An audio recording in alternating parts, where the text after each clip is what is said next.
I'm about to snap.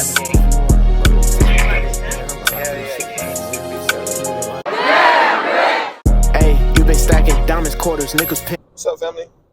This video, honestly, is just really gonna be who is DJ Really Rich? Cause like, I didn't start my channel with any videos about who I am. It's just more so about what I do. Oh, that's crazy. That's a Rolls Royce Cullinan. It's the reason why I just saw that. I always feel like stuff like that it's a reason why. Like, I don't just see those things on accident. Me and my brother just was talking about one of them too earlier, which is crazy. So, dang, that's crazy. Anyway, this video is gonna be about who is DJ Really Rich. I don't feel like I'm anybody, honestly, so that's why I didn't start my channel with who am I and all that. I wanted to just really post about what I do. And I really don't even know if I'm gonna drop this video or not. I'm just driving on the way to Ziggy's right now. I decided why not just make the video. I am a 23-year-old DJ from South Carolina, Orangeburg, South Carolina to be exact. If you're familiar with South Carolina State or Claflin University, then you know where Orangeburg is. It's not really much there. I started DJing around 2018, 2019 when I went to Coastal Carolina for college. Truth be told, I started DJing a little bit before that. And chill out, my boy. Truth be told, I started DJing a little bit before I went to college. So I would say 2017. I would just play around with my dad's equipment. So my dad's a DJ as well. So he bought all the equipment from like Guitar Center and all that stuff, and he'll just have it around the house. But he'll work so much that he never really got a chance to use it. So like I said, in like 2017, I was in like 11th grade at the time. During the summer, after basketball workouts, I just started playing around with the equipment because it was sitting around the crib. My background comes from music. Like, I was in a band early on from like middle school and stuff. I played the trumpet. So I've always had like a love for music and like the creation of it itself. I used to make like different riffs and things like that for my section back in middle school. So I've just always been interested in the creation of music. So I started playing around on his equipment here and there, never really with the intention of becoming a DJ. Personally, I'm a shy person. I still am, which is why I'm doing this. Trying to get out of being so shy and scared to talk to the camera. I wouldn't say scared, but just uncomfortable talking to the camera, I would say, and talking to people. So this is one of them things to help me get out of it. But yeah, I'm a shy person. So I never really thought about DJing at all. My dad tried to get me to do it early on in like high school and stuff. But I was like, nah, Dad. Like, where I come from in Orangeburg, man, like doing stuff like that at that time wasn't cool. So for some reason, I mean, I know why. Just being young, honestly, I didn't do it. Anyway, fast forward. I'm DJing in the house over the summer here and there. I might put them clips in this. Matter of fact, yeah, that's what I'm gonna do. I'm gonna put them clips in this video.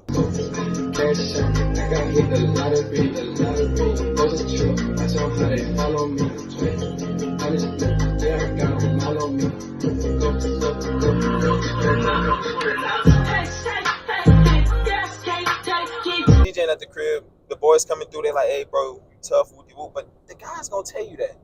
So I'm not really thinking about it as nothing because, you know, they're the homies, so they're supposed to tell you that you're raw.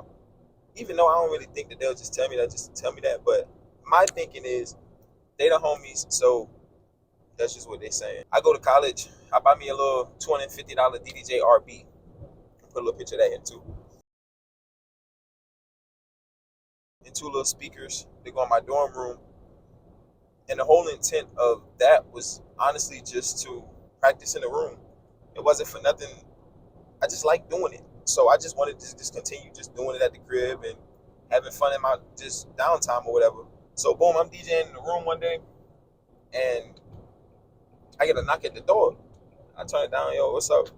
It's my homeboy from the next door over because we're in the suite. He's like, hey bro, where that music coming from? And I'm like, me. He like, hey, we gotta do a party. I'm like, nah, I'm cool. Cause I'm not a party person. Like growing up, I never went to parties and nothing like that. It just, I'm like, nah, cause where I'm from, parties always get shot up and stuff. Like bad stuff always happens at parties. So I always just stayed away from it. So going to college, I never really intended on hooping. I said hooping. Going to college, I never really intended on partying. It's just not really my thing. So I'm still adamant on no. He's like, bro, I want to do it. You good. I'm telling you, bro, nobody else is DJing, nobody else got music like this. You're gonna do it. Again, because he my homeboy now in college, I'm thinking he just telling me that because he my boy. Boom, fast forward a little bit more. A flyer gets sent to my phone about a house party. So I'm like, who is sending me? Well, why is he sending me? Because it was him. I'm like, why is he sending me a flyer about this house party? I don't really, like, you know what I'm saying, be rocking with parties like that. I think at the time I might have went to a couple of them, but it wasn't really my thing to go to them often. So it's actually our house party that he put together for us, though. I look at the DJ and it's like, my name. It said DJ Really Rich Reese. So I'm like, no, I think at the time it just said DJ Reese. I don't even think I had a name yet. I'm going to look for that flyer. If I can find it, I'm going to post it. I'm going to try to find one of my early ones that didn't say Really Rich, though. Anyway, I see my name on the flyer, and I'm like, dang, man. He already made the flyer. He my boy, so I'm like, I ain't about to stick him up. What? Bro, what are you talking about, man? Is that what that's called? Stick him up, hold him up, stand him up, stand him up. I'm not going to stand him up. I'm going to go ahead and just do it. Whole time, I ain't going to lie, I'm scared. Because, like, I didn't intend on doing this for people, so I'm not DJing in my room things that I think people would like. I'm DJing stuff that I like. So I never really, I mean, I guess you could say I prepared for like music that a lot of people would like somewhat. Thinking back on it now, I really didn't. I had a lot of stuff that I like, but it worked. So yeah, I'm nervous because I'm like, man, this may go good, this may not go good. Like, I don't know. Anyway, we get there, I'm nervous as heck. I honestly think I might have threw up because early on, I would throw up a lot before my events just because I have real bad nerves. And it's kind of still like that to this day, but I don't throw up anymore. Um, yeah, it used to be real bad, man. But I'm not sure if I threw up or not before that event. I just know I got there kind of early. We was lit or whatever. This happened to be a house party in an apartment. So in these apartments, you got a kitchen and a living room. All this is on one floor, and the kitchen, the living room, the laundry room, all that is like one space. So this is where the party's gonna be at. I put a speaker on the counter. Just one speaker. It's not that damn big, so they don't need that much speakers in there. One speaker was on the counter. My board was on the counter, like kind of by the sink, and I'm standing right behind my board. I'm in the kitchen, and everybody else just fill in the space really.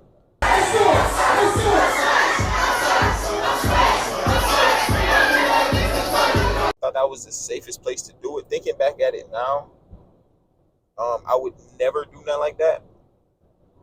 Yeah, so much could have went bad as far as like ruining my equipment doing that. So I do not like advise anybody to do that, like DJing in the kitchen with a bunch of liquor around you and drunk people on the counters dancing. It's not safe for your equipment at least. But yeah, I did it. It wound up being real good. I ain't gonna lie. It wound up being like a big thing. So we kind of got a little name at the time. And this is early 2018. No, 2019. This is fall semester 2019. This happened. So we wound up getting a little name for the party. We wound up doing a little bit more here and there. And from there, everybody just was so interested in who the DJ was that I was getting booked. I don't want to say every weekend, but I was booked quite often. At the time, I'm talking about $60 a night, and this is however long the house party go, because a lot of times they got shut down. Sometimes they'll last till like 1 o'clock, 1:15 at the latest. I think we had it at, but a lot of times other than that, it's getting shut down like 12, 11:30, 12. So $60 for about 2 hours. That's what I was doing back then. So I'm slowly getting a name for myself around campus. Shortly after that, this gets to the end of 2019 in November. I get in a little debacle on campus or in housing with some Mary Jane. Let's say that. I got caught with some weed because I think I already cursed in this video anyway. So what the fuck am I talking about? I think I got caught. I didn't think. I got caught with some weed. And it's a whole story behind that on how that happened. So like I don't really want to go in detail about it because you know what I'm saying. I don't know if the guys want to speak on that or not. So I ain't gonna go in detail about it. But unfortunate turn of events happened. Police ends up at the door, and you know they smell weed, all that good stuff. Get caught with some weed. Boom! I get kicked out of housing for it.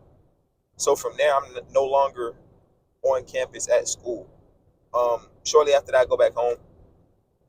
Now things kind of slow down a little bit. But wait, let me back up. Before we get removed from housing, this is like January, February 2019 when I start. Around before school gets out. So a couple months later, I know it was during basketball season, so it had to be around, the house party had to be in January, and I get a call in February because it was during basketball. I know it was during basketball season. So I get a call in February from one of my good partners.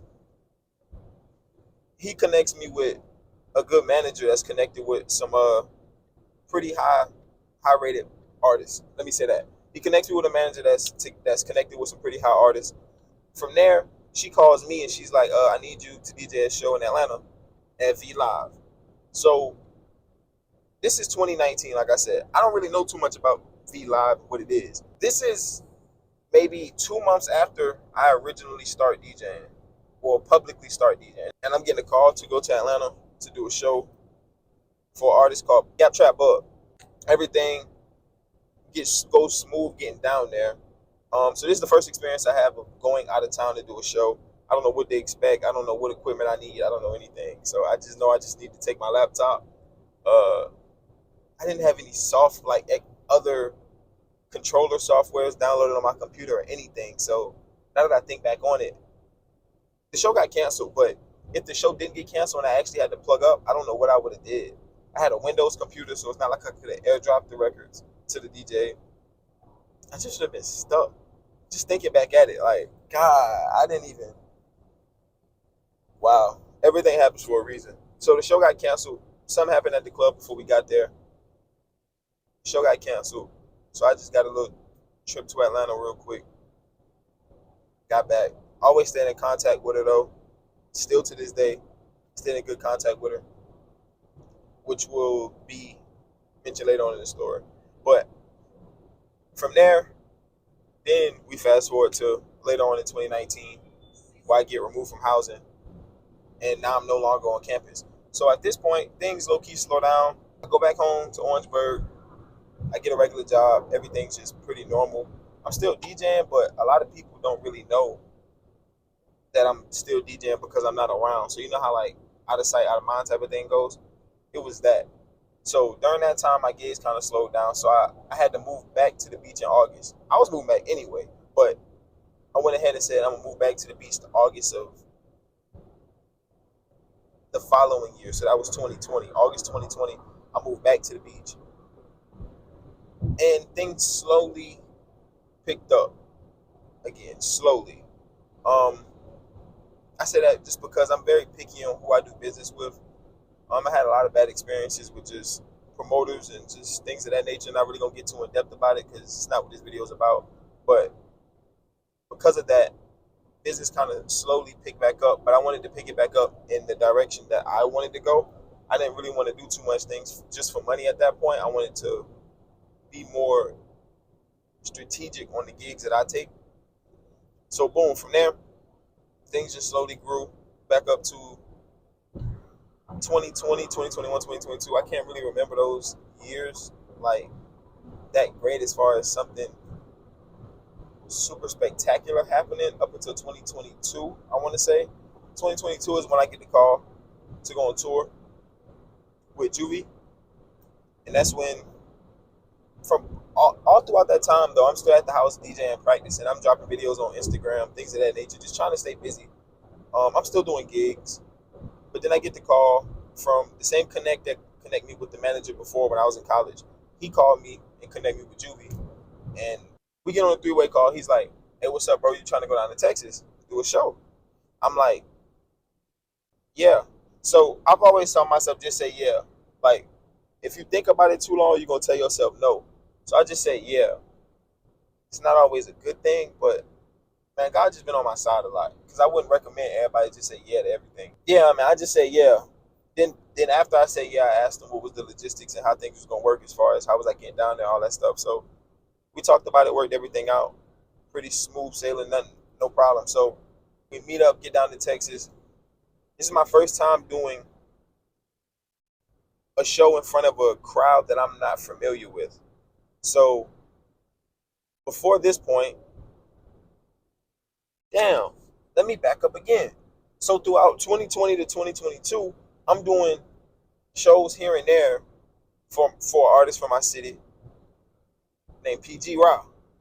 Fast forward to 2022, when I get the call from Juvie, that's why I got the call from Juvie, because he knew that I was doing some artist shows. So I had some experience doing it. But this time, it was my first time doing the show for a crowd that I wasn't really familiar with. So I've never been to Texas before this point. So I'm a South Carolina kid. When you say Texas to me, I instantly think about like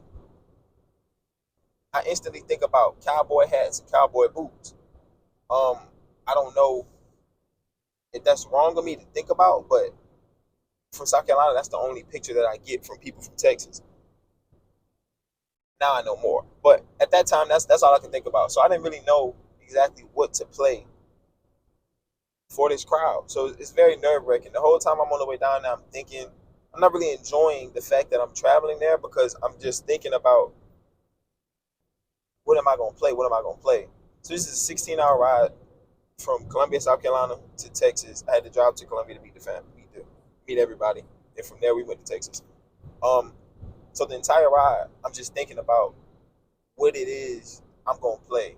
Finally, come up with a set list. The first show, being completely transparent, we come up with the set list. We agree on everything. I play a song that we did not talk about in the beginning of the set list. Definitely was a miscommunication, because I didn't know that as soon as I started playing, that was his set time. I thought that I had a preset before the set list we spoke on. So I was going into my preset.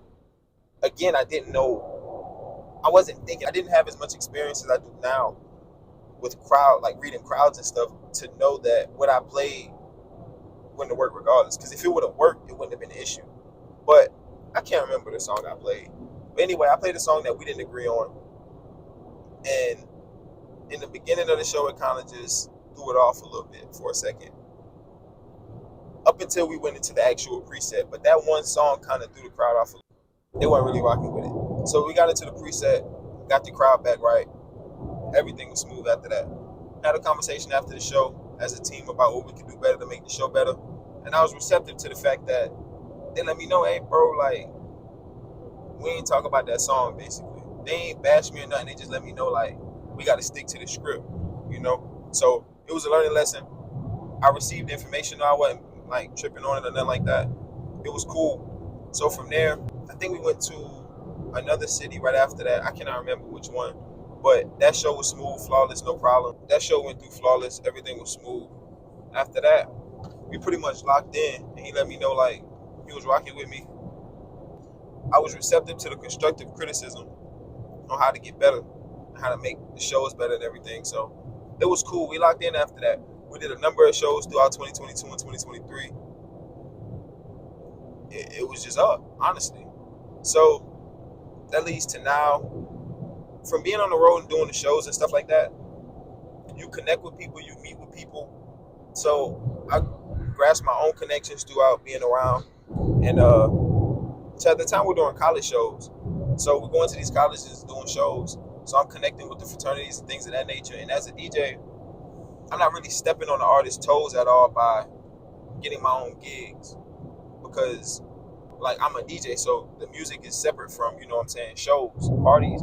They can have a party and then have a show the next weekend. So I can get on the party and then get on the show the next weekend. So that was my thinking. I connected with these schools and stuff like that and wound up getting booking down in Auburn University. Stress about no bitch cause I'm a timid soul. Plus I'm cooking up ambition on the kitchen stove. Pot start to bubble, see the sun. For a fraternity down there, they loved that. That was super smooth. So that was dope.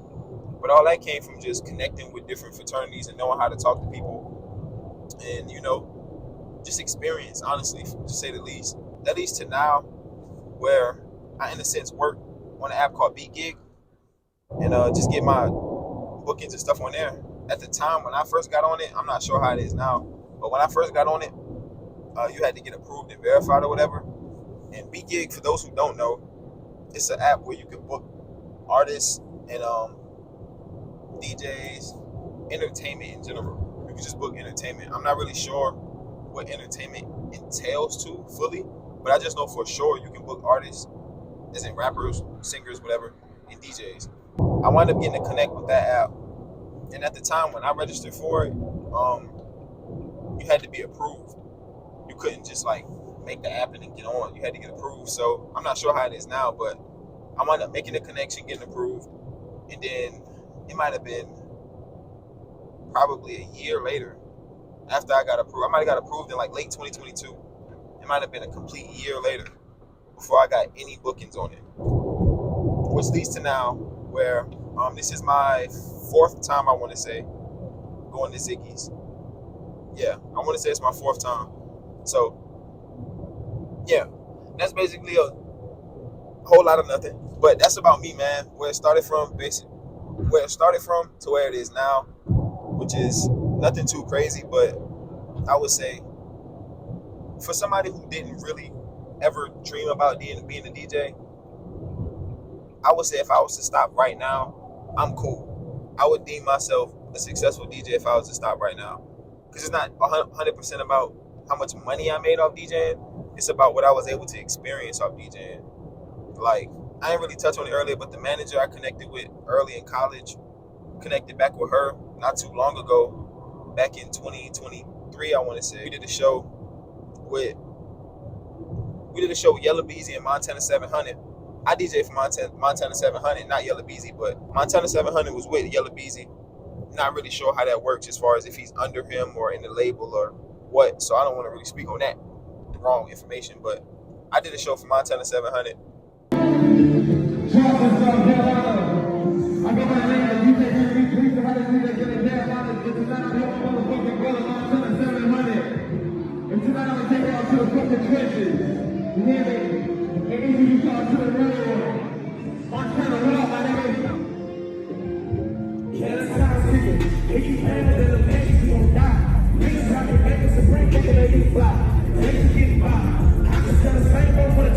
That was cool, you know what I'm saying? It's just experiences, man. Like the things that I was able to experience in these short, 4 or 5 years of me DJing. I think 5 is 2024 now. So yeah, 5 years of me DJing. It's just been, I don't know. It's been crazy, which is why now I'm just vlogging it, honestly, to keep a record of the things that I'm doing throughout time. Because now that I look back at it in these 5 years, I don't really have anything to look at except like little Instagram, couple second videos and stuff like that. I don't really have full videos to look at the events that I've done. So that's part of my reason for vlogging. So in the next couple years, I can look back at these couple years and say, dang, I did this, that, and the third. So yeah, man, that's just about me. Just a regular Joe. Just staying consistent with DJing, man, and pretty much I just realized that a lot of things are possible. So follow me on the journey, man. Let's see where we go these next couple years and see if we can get some festivals going. That'd be dope. Some Rolling Louds, Coachellas, stuff like that. This would be crazy if I'm recording this and post this and then I actually do one. So yeah, that'd be crazy. It happened when I said I'd be a tour DJ. I'm gonna put that in here too. I think I got that screenshot somewhere. So, man, hopefully we get some festivals and Coachellas and big shows. Other than that, though, man, like, comment, subscribe, follow the IG at Really Rich Reese. That's really pretty much all the socials that I got. But yeah, man, share this video, like, comment, subscribe. Hey, you been stacking diamonds, quarters, nickels, pennies.